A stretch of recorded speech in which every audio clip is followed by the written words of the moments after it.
Bismillahirrahmanirrahim. Assalamualaikum warahmatullahi wabarakatuh. Innal hamdalillah nahmaduhu wa nasta'inuhu wa nastaghfiruh wa na'udzu billahi min syururi anfusina wa min sayyiati a'malina. May yahdihillahu fala mudhillalah wa may yudlil fala hadiyalah. Asyhadu an la ilaha illallah wa asyhadu anna Muhammadan abduhu wa rasuluh. Amma ba'd.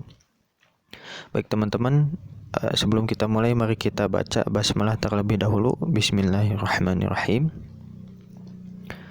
Selanjutnya langsung saja kita ke review terlebih dahulu ya, review yang pembahasan kedua tentang asyirkul akbar wal asghar.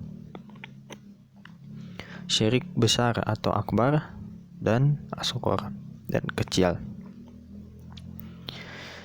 Jadi di dalam buku ini disebutkan bahwasanya yang namanya syirik itu perkara yang luar biasa gitu ya, yang agung, yang besar gitu.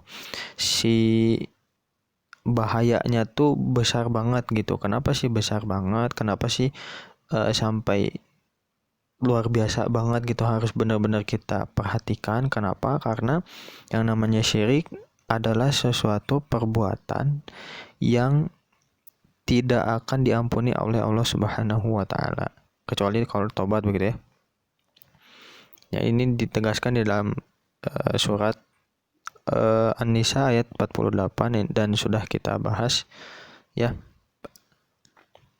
Intinya yang namanya syirik itu perkara yang benar-benar harus kita perhatikan. Jangan sampai kita tanpa kita sadari kita terjerumus ke dalam kesyirikan. Nauzubillahi min dzalik.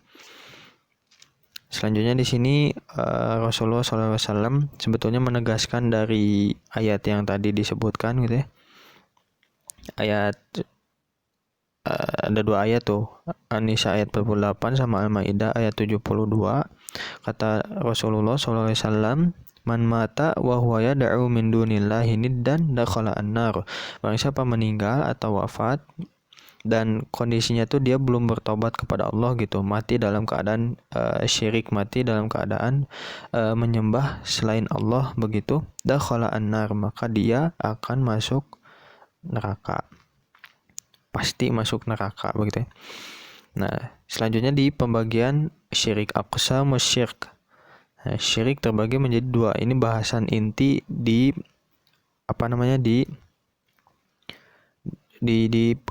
video kedua gitu ya, di pembahasan yang kedua, pembahasan kemarin bahwasanya yang namanya syirik itu terbagi menjadi dua, syirik asghar dan syirik akbar dan syirik asghar. Apa itu syirik akbar? Syirik akbar itu menyamakan selain Allah dengan Allah gitu. Jadi intinya Allah tuh kan punya hak khusus gitu ya. Kan Allah tuh laisa kamitslihi syai'un. Tidak ada yang sepertinya gitu. Ya.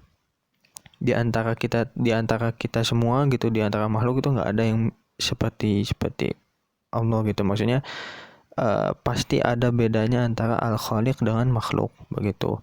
Nah, dan Allah Subhanahu wa taala itu pasti punya hak khusus. Begitu. Apa hak khususnya? Hak khususnya adalah hak untuk diibadahi. Nah, sementara di syirik akbar ini ada gitu ya beberapa orang gitu ya. Semoga enggak banyak gitu yang menyamakan antara Allah dengan makhluk gitu, jadi ketika beribadah itu niatnya bukan karena Allah tapi karena makhluk begitu, dipersembahkan untuk makhluk, entah itu barangkali ya yang kemarin kita jelasin ya, roti lah, batu dan lain sebagainya. Selanjutnya ada asyirkul asghar. Syirik asghar itu syirik yang intinya sih tidak sampai derajat syirik akbar gitu. Jadi misalkan kita nemu di Al-Quran atau di As-Sunnah gitu, ini teh syirik gini segala macam, tapi tidak disebutkan bahwa itu teh tidak digolongkan syirik akbar, berarti itu masuk ke syirik asghar. Nah, untuk lebih jelasnya sebetulnya dijelaskan di bab selanjutnya, di bab 3 yang akan kita bahas hari ini insyaallah ya. Contohnya sudah disebutkan sebetulnya ada 3 tuh, masya Allah wa syi'ta yasiru riya wal halfu bi ghairillah. Nah, untuk lebih jelasnya di perbedaan antara syirik akbar dan syirik asghar. Yang pertama, syirik akbar itu membatalkan seluruh amalan. Begitu ya. Jadi dianggap tidak beriman. Yang tadi ya sudah di dalam hadis sebetulnya ditegasin dakhala annar, sudah pasti dia masuk neraka begitu. Makanya amal-amalnya tidak dicatat gitu. Sementara kalau syirik asghar itu hanya membatalkan amal yang katakanlah baru dilaksanakan gitu. Jadi ibarat kita, bukan kita ya, misalkan ada seseorang dia melakukan syirik asghar ketika dia melakukan sholat zuhur misalkan. Nah, berarti amalan yang tidak dicatat oleh Allah atau yang dibatalkan gitu ya, pahalanya itu yang waktu sholat zuhur saja, bukan semua amal begitu. Itu perbedaannya ya. Yang kedua, asyirkul akbar, yang namanya syirik akbar itu menjadikan orang yang melakukan syirik akbar itu kekal di neraka. Sementara kalau syirik asghar tidak. Begitu. Yang ketiga, yang namanya syirik akbar itu mengeluarkan orang yang melakukannya dari agama Islam. Jadi dianggap murtad begitu.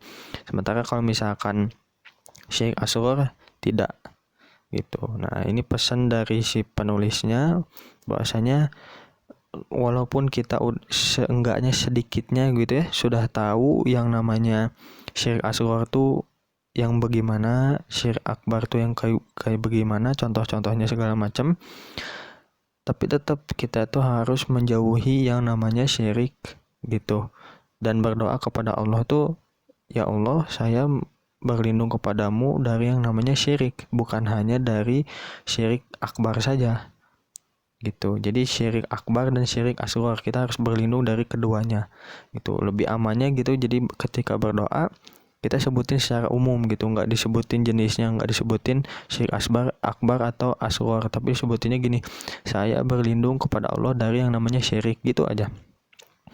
Karena apa? Karena yang namanya syirik itu amrun azimun gitu, perkara yang luar biasa, yang agung, yang benar-benar perlu kita garis bawahi, kita perhatikan gitu ya, karena bisa sampai derajat mengeluarkan kita gitu yang melakukannya gitu ya, dan naudzubillah gitu, maksudnya di antara kita barangkali ada yang melakukan sampai keluar dari agama Islam begitu. Nah, di bagian akhir ada doanya ya, doa yang dikasih sama si penulis, Allahumma inni a'udzubika an usyrika bika wa ana a'lam wa astaghfiruka minadz-dzanbi alladzi la a'lamu. Allahumma inni a'udzubika, ya Allah, sesungguhnya aku a'udzubika berlindung kepadamu, an usyrika bika, dari menyekutukanmu, wa ana a'lam, dan aku tahu gitu, wa astaghfiruka, dan aku meminta ampunan kepadamu, minadz-dzanbi, dari dosa, alladzi la a'lam, yang tidak aku ketahui. Gitu ya, Allahu a'lam bissawab, semoga bisa dipahami. Di halaman selanjutnya seperti biasa ada at-tadribat, latihan-latihan. Ini tidak akan saya bahas. Teman-teman ini aja isi sendiri gitu ya, sebagai latihan bahasanya. Kita langsung aja ke ad-darsu ats-tsalits, pelajaran ketiga. Nah, al-wahdatu tsalitsah, unit ketiga, ad-darsu ats-tsalits, pelajaran ketiga. Anwa'un minasyirki, macam-macam dari syirik. Ini sebenarnya lebih ke contoh-contoh dari syirik kecil begitu ya. Al-kalimatu al-jadidatu, kata-kata yang baru. Mukhalafah itu bentuk masdar dari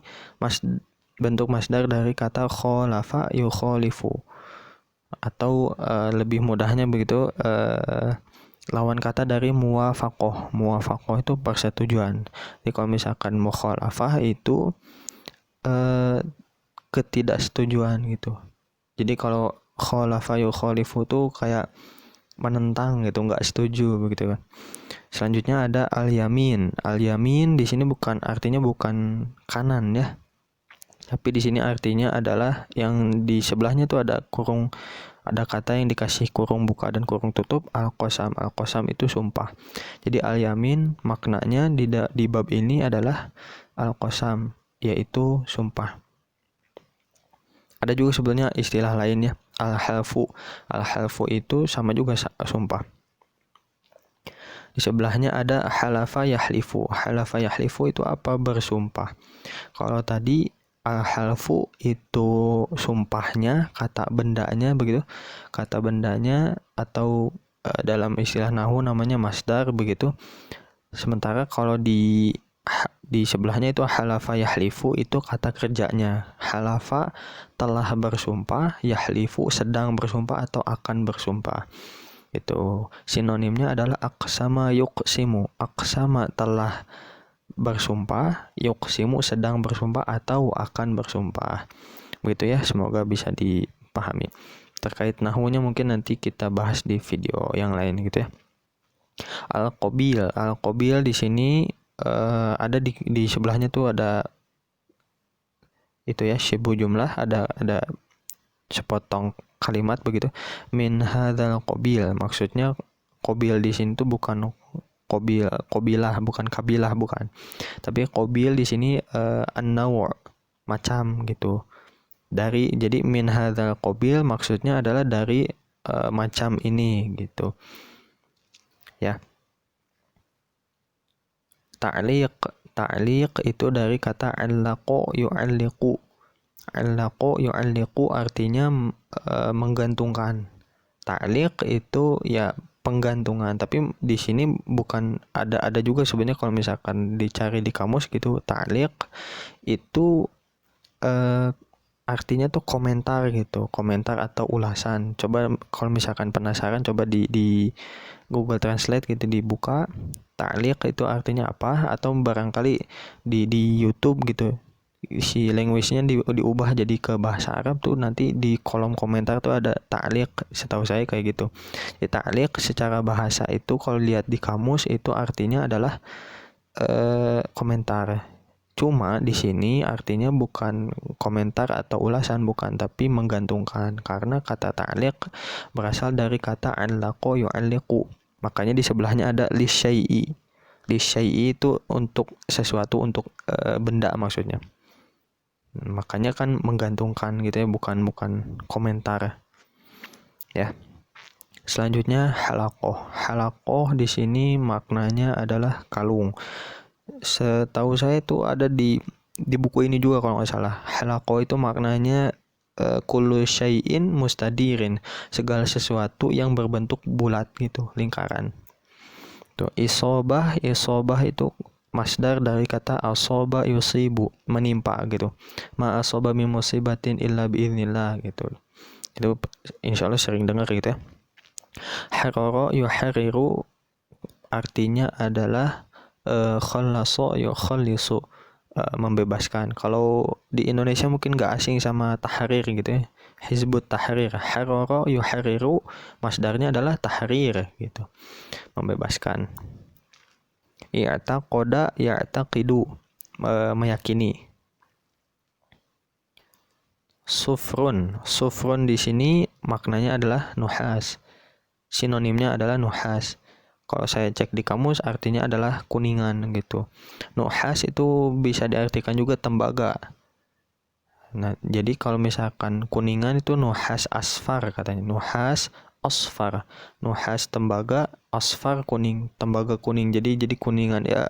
Mungkin ini dikonfirmasi lagi mungkinnya ke ahli kimia atau ahli apa begitu ya, ahli biologi dan lain sebagainya, karena saya kurang paham tentang ini. Tapi yang jelas ketika saya cek di kamus maknanya seperti itu. Gitu ya. Terus adwiyah itu bentuk jamak dari dawa. Selanjutnya wahnun itu makna katanya dha'fun. Dha'fun itu kelemahan. Ya. Langsung saja ke poin pertama. Al-halfu bi ghairillah. Sumpah kepada selain Allah. Al-halfu sumpah itu maknanya al-qasamu bil mu'azzami. Bersumpah kepada yang diagungkan. Gitu ya. Jadi misalkan orang-orang musyrik mengagungkan berhala yang namanya Allat. Gitu. Makanya ketika mereka bersumpah mereka menyebutinya demi Allat gitu. Lat atau Al-Uzza atau dan lain sebagainya begitu ya. Jadi yang namanya sumpah itu kita menyebutkan sumpahnya tuh pasti ke yang kita agungkan gitu, bukan ke yang kita hinakan begitu. Dan orang kafir gitu, orang musyrik di zaman dulu mengagungkan berhala dan lain sebagainya. Maka dari itu mereka mengagungkan Wallat gitu, mengucapkan Wallat, Wal Uzza dan lain sebagainya. Lebih jelasnya mungkin nanti teman-teman bisa tonton film Umar bin Khattab gitu ya. Jadi nanti seringkali orang-orang jahiliyah di film itu tuh nyebutnya kayak gitu, Wallat, Wal Uzza dan lain sebagainya. Nah, itu teh untuk apa qasam teh? Apa sumpah itu untuk apa? Tujuannya tuh apa gitu? Litakidil azmi. Gitu, untuk menegaskan azam dalam hal apa? Al-azmi ala fi'li syai'in au tarkihi. Al-azmi ala fi'li syai'in, azam dalam fi'li syai'in, melakukan sesuatu, au tarkihi atau meninggalkan sesuatu. Jadi maksudnya begini. Misalkan saya langsung kasih contoh aja ya. Misalkan begini. Jadi kita misalkan bilang saya ingin nikah umur 25 tahun. Nah, itu kita punya azam gitu. Azam untuk melakukan sesuatu. Sesuatunya itu apa? Sesuatunya adalah nikah. Begitu di umur 25 tahun. Nah, karena kita ingin menegaskan kalimat itu, menegaskan azam kita untuk melakukan nikah di umur 25 tahun, kita bilang demi Allah gitu. Nah, itu berarti si kata demi Allah itu untuk menegaskan begitu. Jadi adanya sumpah itu untuk menegaskan. Gitu. Kalau misalkan ngobrol biasanya kan kita juga sering kali gitu ya, kalau misalkan dituduh apa-apa, kamu kentut ya? Enggak. Karena temennya nggak percaya, jadi kita bilang misalkan enggak demi Allah saya nggak kentut gitu kan. Ketika bilang demi Allah baru temennya percaya. Nah, maksudnya di situ, maksudnya menegaskan gitu si sumpah teh. Nah, itu contoh azam dalam melakukan sesuatu, au tarkihi. Contoh lain di sini kan azamnya tuh bukan hanya dalam melakukan sesuatu tapi juga dalam meninggalkan sesuatu. Contoh lain dalam hal meninggalkan, misalkan ada orang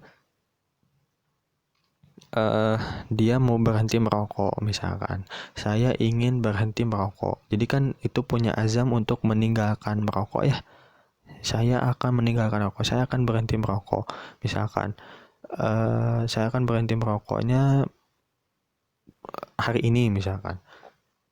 Nah, terus karena ingin menegaskan, akhirnya dia bilang demi Allah gitu, pakai qasam, pakai pakai sumpah begitu ya. Semoga difahami gitu ya. Selanjutnya, fal halfu bisyai'i ta'zimun lahu.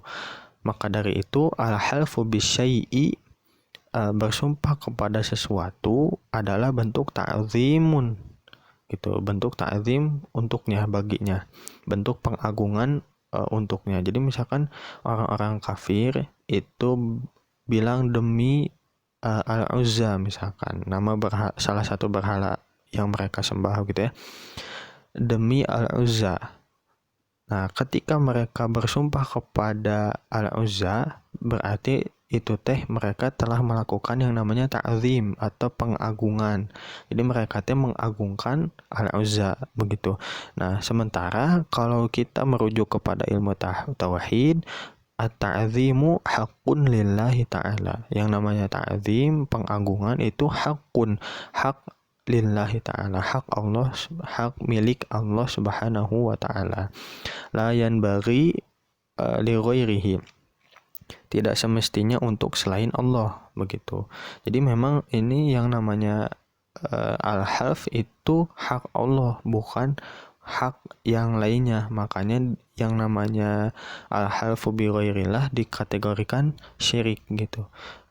Bersumpah kepada selain Allah dikategorikan syirik, walaupun bukan syirik akbar ya, syirik asghar sebagaimana yang setelah kita bahas di video kedua begitu. Nah, ini sebenarnya dijelasin juga sama penulisnya. Falidha, maka dari itu la yahillu al-halfu, tidak dihalalkan al-halfu bi ghairillah, tidak dihalalkan sumpah kepada selain Allah, mahma kana idhamul mahlufi bihi, meskipun yang disumpahi begitu ya, yang disumpahi maksudnya itu yang disebutin demi apa gitu, itu punya apa ya, punya nilai yang luar biasa, punya keagungan gitu. Misalkan kayak di sini contohnya ya, kan Nabi sallallahu alaihi wasallam wa Ka'bati al-musyarrafati.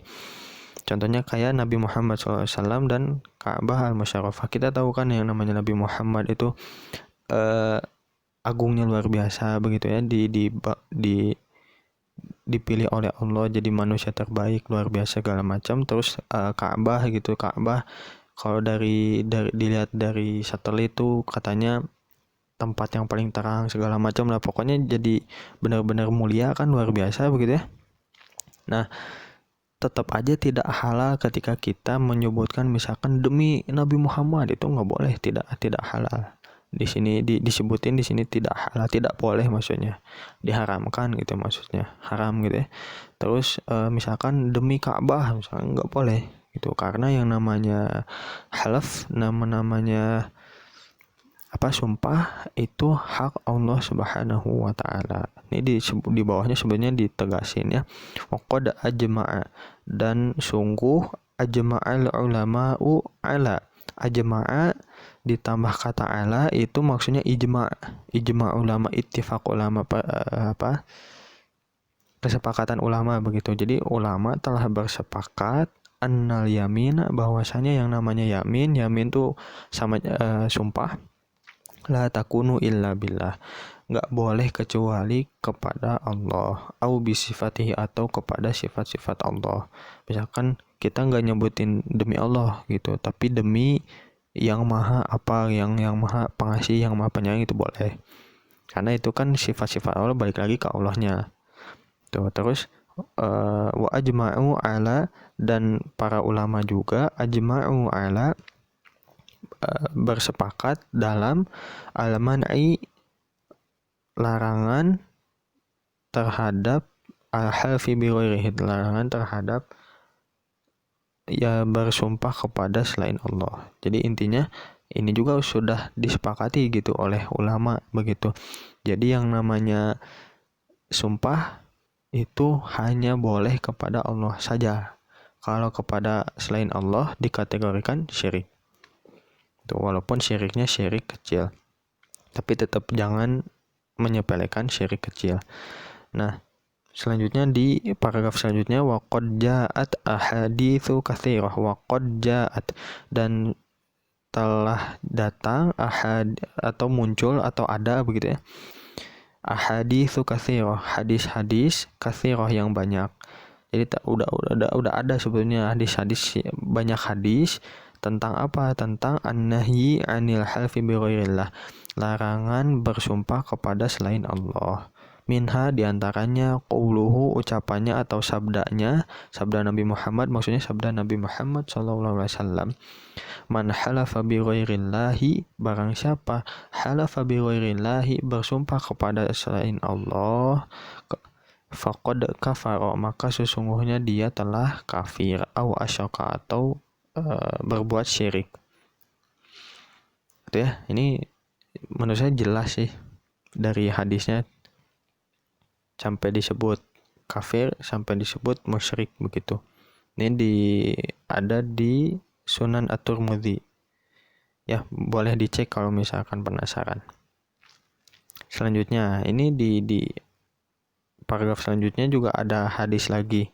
Wa minha, dan diantaranya, diantara hadis-hadis yang membahas tentang larangan bersumpah kepada selain Allah, qauluhu sallallahu alaihi wasallam, ucapannya atau sabda Nabi Muhammad sallallahu alaihi wasallam, innallaha, sesungguhnya Allah, yanhakum, melarang antum, antahlifu, dari yang namanya bersumpah, bi'abaikum, bersumpah kepada ayah-ayah kamu begitu. Kalau dari segi bahasa sih gitu. Mungkin kalau dari segi makna bisa diterjemahkan nenek moyang begitu, aba tuh. Itu ya. Jadi nggak boleh tuh bersumpah kepada ayah-ayah kamu atau nenek moyang kamu. Demi mbah siapa itu nggak boleh. Demi ayah saya nggak boleh. Man kana halifan, barang siapa yang bersumpah, falyahlif billah, maka hendaklah dia bersumpah kepada Allah, auliyasmut, atau lebih baik diam. Ya, kalau misalkan lebih seringnya sebetulnya gitu, kita dengarnya kan, man kana yu'minu billahi wal yaumil akhir falyaqul khairan aw liyasmut. Seringnya kan kayak gitu, barang siapa yang beriman kepada Allah dan hari akhir, falyaqul khairan, maka hendaklah dia ngomong yang baik, berbicara yang baik, auliyasmut, atau lebih baik diam. Nah, kalau ini mah di sini kurang lebih sama, tapi konteksnya beda tentang kalau di sini tentang bersumpah gitu. Jadi man kana halifan, barang siapa yang bersumpah, falyahlif billah, maka hendaklah dia bersumpah kepada Allah, auliyasmut, atau lebih baik diam. Gitu ya. Wa min amtsilatil halfi bi ghairillah, wa min amtsilatil halfi, dan di antara amtsilatil halfi, contoh-contoh sumpah bi ghairillah, kepada selain Allah. Nah, ini harus diperhatikannya, ini contohnya.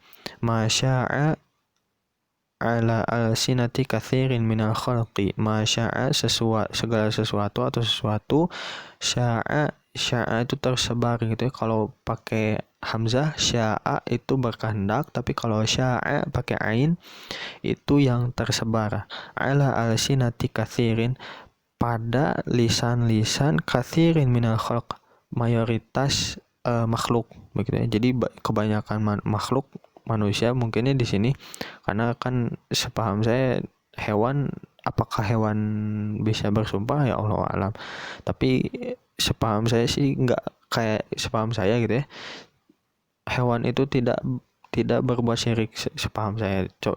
Tolong dikoreksi ya, mohon maaf karena ilmunya masih terbatas.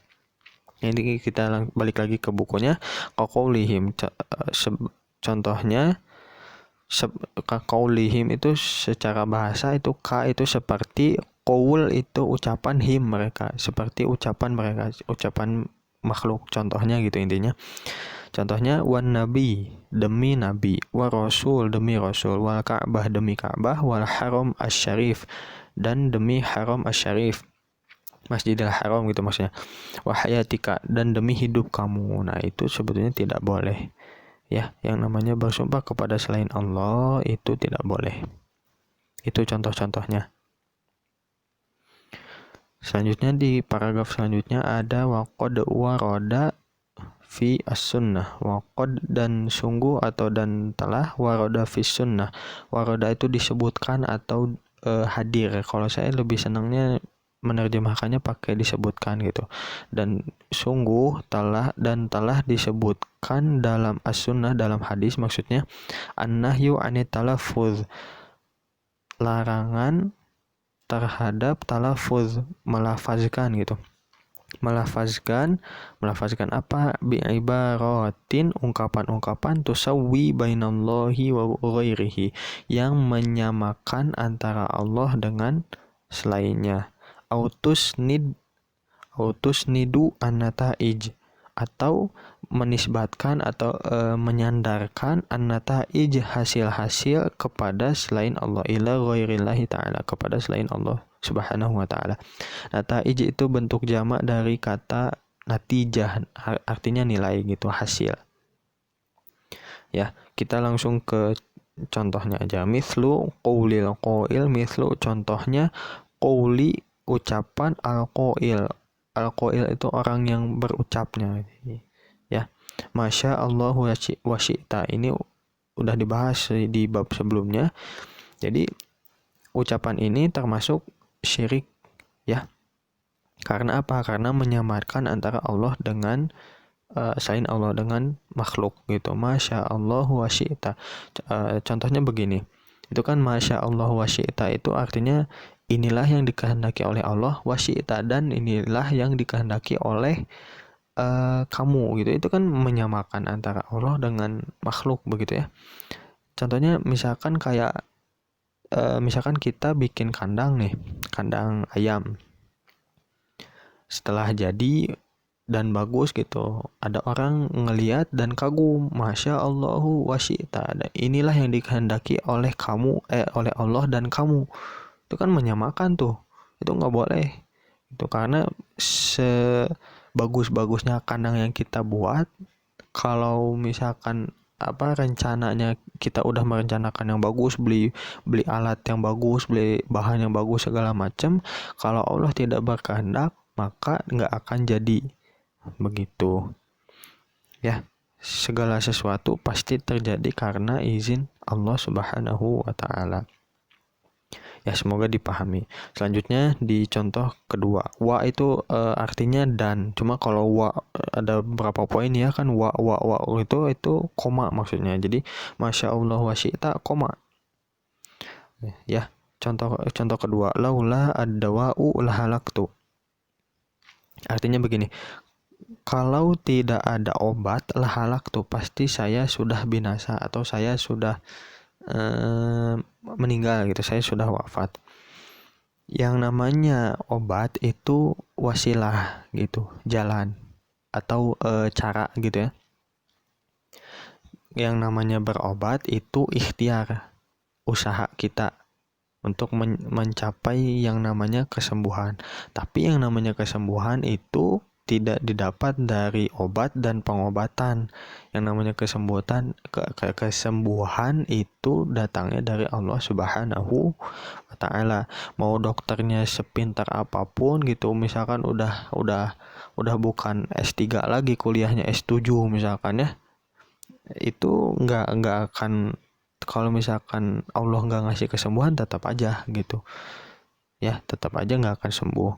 Makanya di sini terdapat kesyirikan nih di kata ini teh, di kalimat ini teh, laula ad-dawa'u lahalaktu, kalau misalkan nggak ada obat ini saya pasti akan meninggal gitu.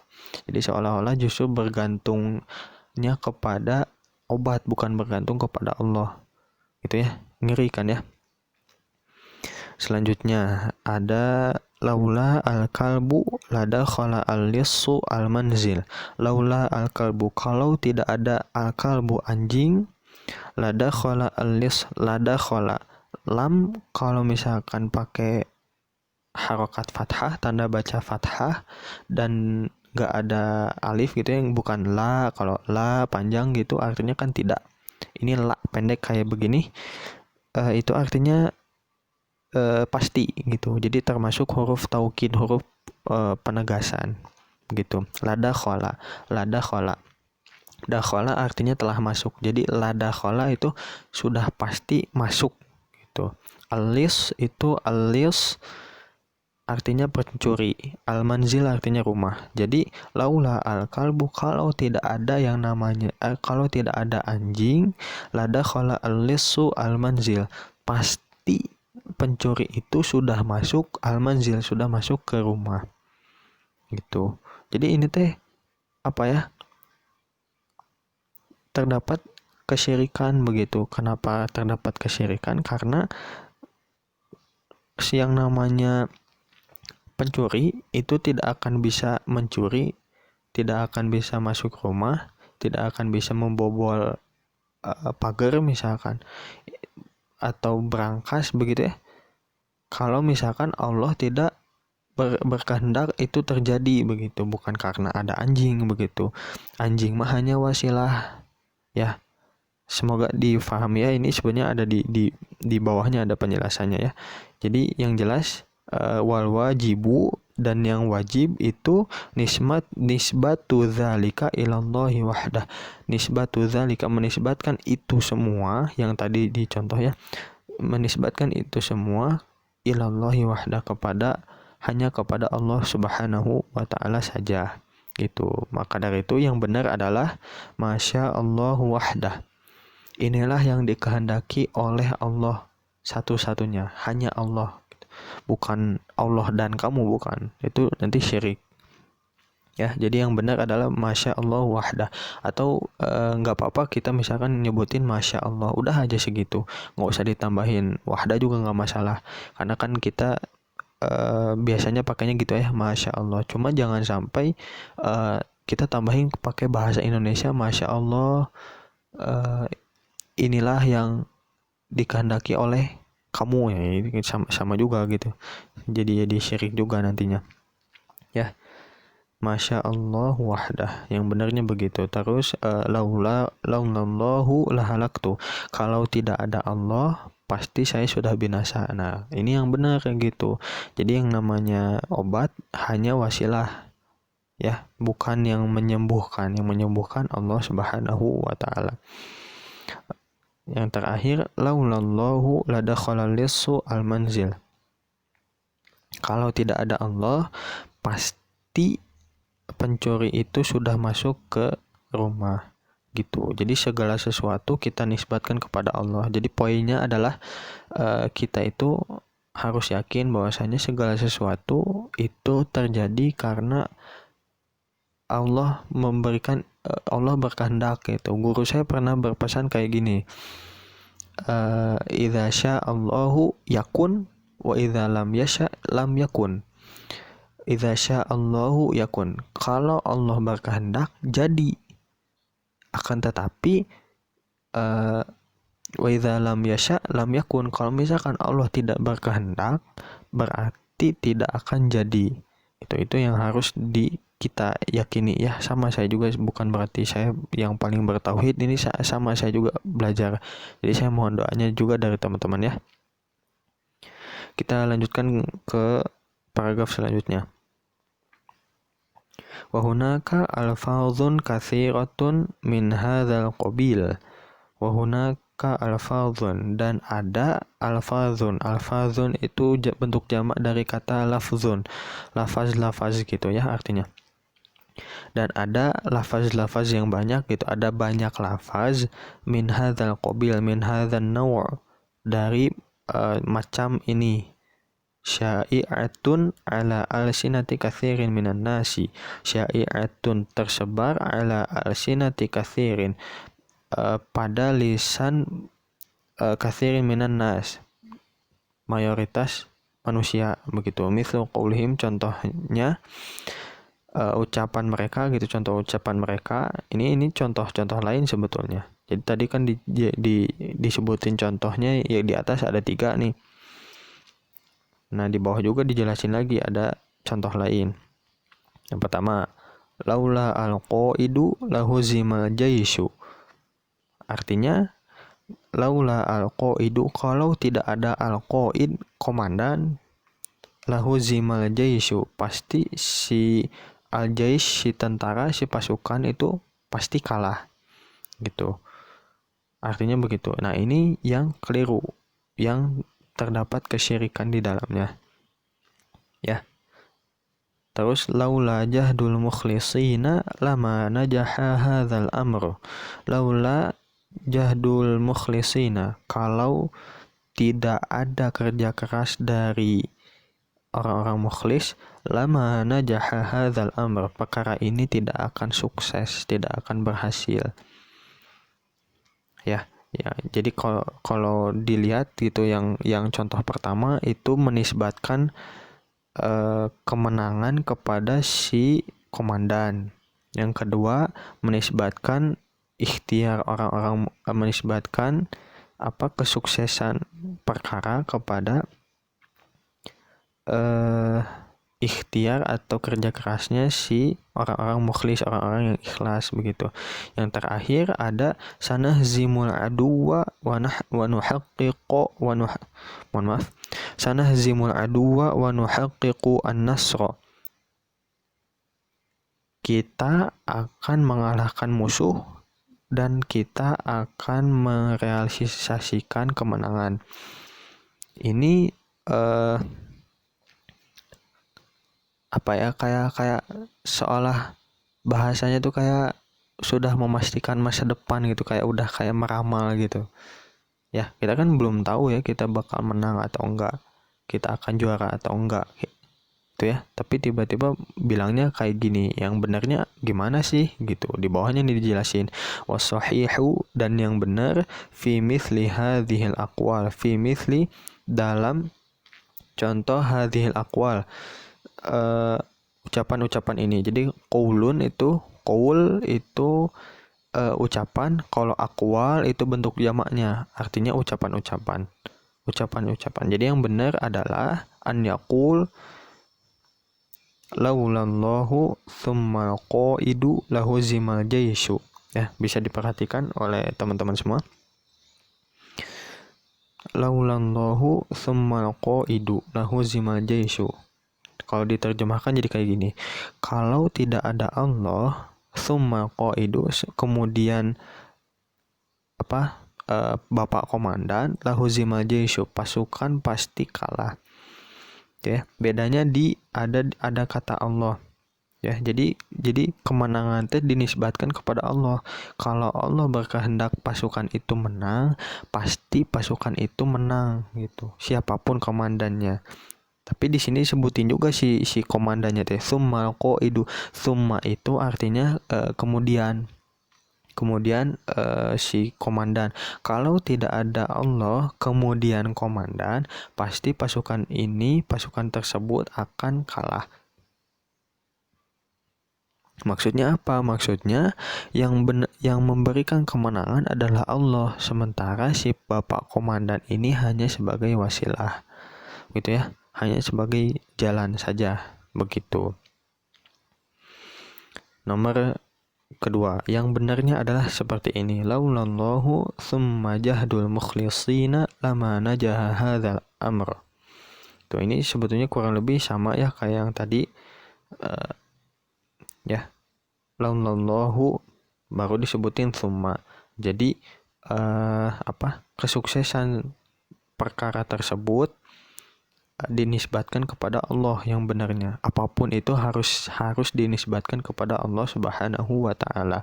Sementara yang jahadul mukhlisina itu yang artinya kerja kerasnya orang-orang yang ikhlas itu hanya sebagai wasilah. Sama kayak poin tadi begitu ya.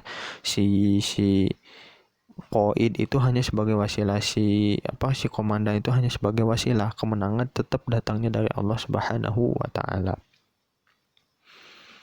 Yang terakhir ada sanahzimul aduwa insyaallahu wa nuhaqqiqu an-nasra. Kita akan mengalahkan al-adu. Adu itu musuh. Adu Allah, ya adu Allah, wahai musuh Allah gitu ya. Kalau dilihat di film Umar.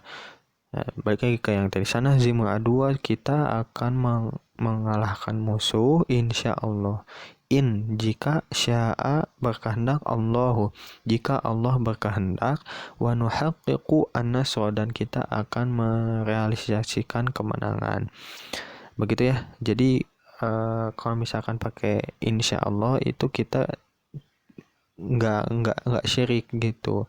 Misalkan kita jangan sampai bilang saya akan dapat ranking 1, jangan. Kita sebutinnya insya Allah saya akan ranking 1. Karena apa? Karena kan kalau misalkan Allah tidak berkehendak begitu, tidak mengizinkan gitu. Karena kan apa-apa tuh pasti atas izin Allah gitu ya. apapun yang terjadi itu pasti atas izin Allah. Kalau misalkan kita ngomong kita ingin apa-apa, misalkan kita ingin ranking 1 tapi Allah tidak memberikan izinnya gitu, tidak mengizinkan, ya pasti nggak akan jadi. Mau gimana pun caranya, misalkan kita udah pakai cara yang jujur nih, misalkan pakai cara belajar mati-matian gitu ya, misalkan ujian setahun lagi kita belajar tuh, selama setahun belajar 24 jam nggak tidur segala macam, tapi kalau Allah nggak berkehendak yang nggak jadi, nggak akan jadi ranking 1. Atau naudzubillah begitu ya, kalau misalkan kita pakai cara kotor, misalnya naudzubillah, ini contoh aja ya, misalkan karena pingin ranking 1 nih kita nyontek lah, atau apa ya, mungkin yang ekstrim tuh, misalkan kita udah ujian nih, terus kita ingat, aduh yang salahnya nih nomor 1 sama nomor 5 nih. Kita malam-malam masuk ke kantor, ambil kertasnya kita benerin gitu. Naudzubillah, misalkan aja ya, misalkan naudzubillah. Kita benerin supaya kita dapat nilai 100 misalkan. Terus apa ya bahasanya? Kalaupun nantinya jadi gitu ya, tetap kita dapat nilai 100, nggak akan berkah gitu. Ya, walaupun terjadi nggak akan berkah. Jadi tetap balik lagi ke poin yang tadi, bahwasanya apapun yang terjadi itu atas izin Allah Subhanahu wa Ta'ala gitu ya. Tapi jangan juga kalau misalkan kita bermaksiat justru kita menyalahkan Allah. Saya mau bermaksiat ya karena Allah gitu. Saya mencuri ya karena Allah mengizinkan, ya saya mencuri segala macam. Karena Allah kan maha kuasa, dan kita diberikan sedikit kuasa dari Allah Subhanahu wa Ta'ala itu.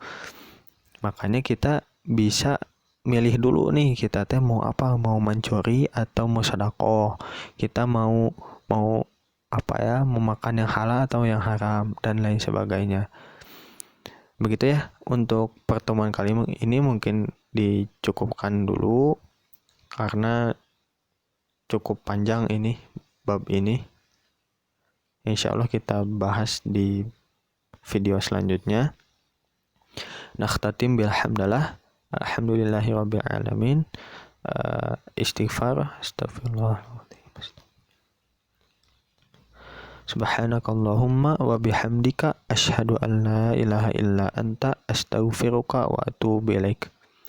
Wassalamualaikum warahmatullahi wabarakatuh.